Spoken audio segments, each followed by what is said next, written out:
Raider Jim, your thoughts on week 5 overall before we dive into week 6? Overall, are we seeing change of the guard all over the place? It seems like I knew the Ravens were going to have to work. I knew the Ravens, you don't go out there with Lamar Jackson, you're going to have your work cut out for you. You're going to have to work a little harder. But what happened to them? My goodness, ridiculous.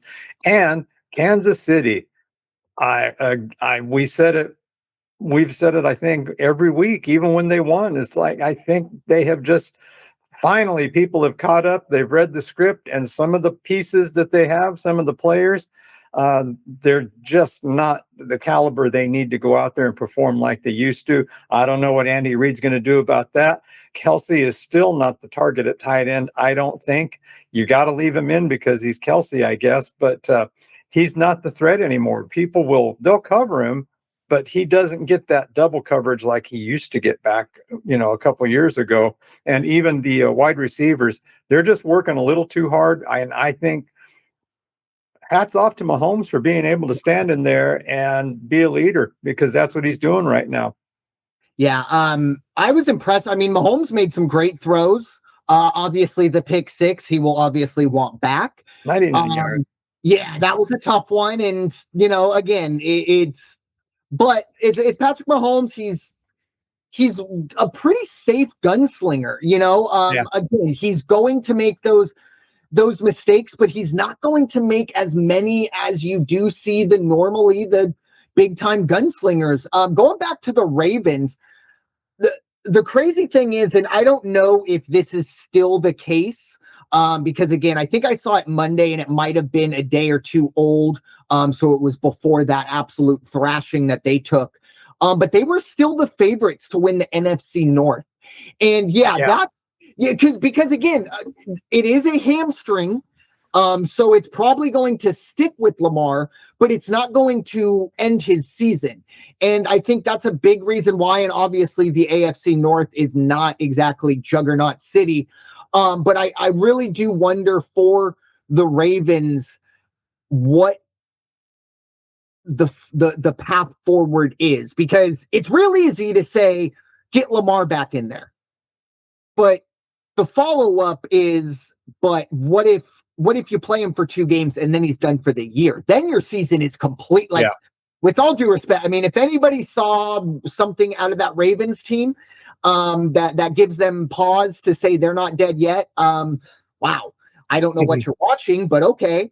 And that's the other part of it. The Ravens have seen, before Lamar Jackson, were never the big time, the Chiefs, right? The Eagles or even the Cowboys with their offense going up and down the field. It was a bruising. It was an AFC North team. It was a ground and pound, play really good defense, beat you 17-14.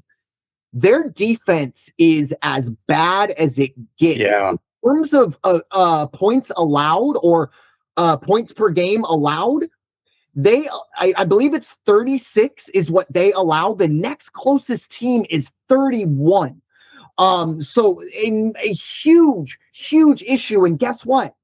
Unless something crazy happens, Lamar Jackson ain't fixing that. So whether he's back or not, we saw it week 1.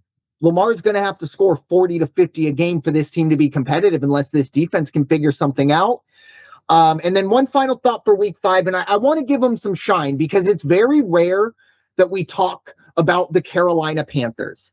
But look, last year, for the first probably 12 weeks, they were being laughed at because, Jaden Daniels looks like an absolute stud, and you decided to take Bryce Young.